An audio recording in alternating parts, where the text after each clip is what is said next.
seni unutamam ya, ya ben senden ayrılamam ya,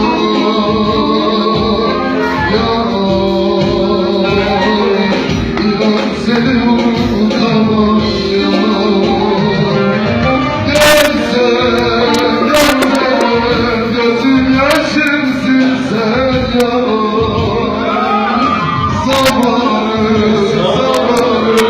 zamanı tam zamanı sersen ya.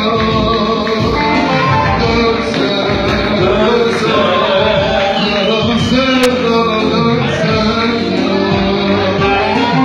Evetler başa döndü ya, yaz bahar kışa döndü ya.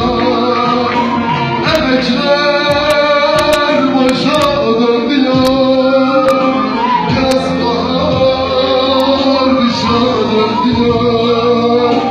O gidenler hiç dönmedi yavrum, gelmedi yavrum. Ah ömrüm bana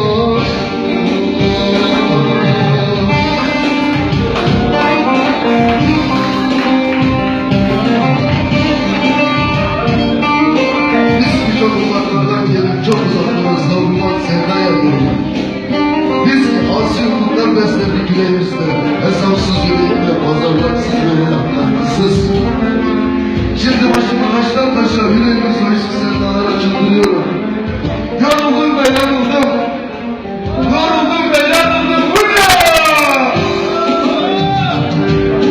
Emekler boşa dönüyor, yaz bahar kışa dönüyor. Bu gidenler hiç gelmedi yavrum, gelmedi yavrum.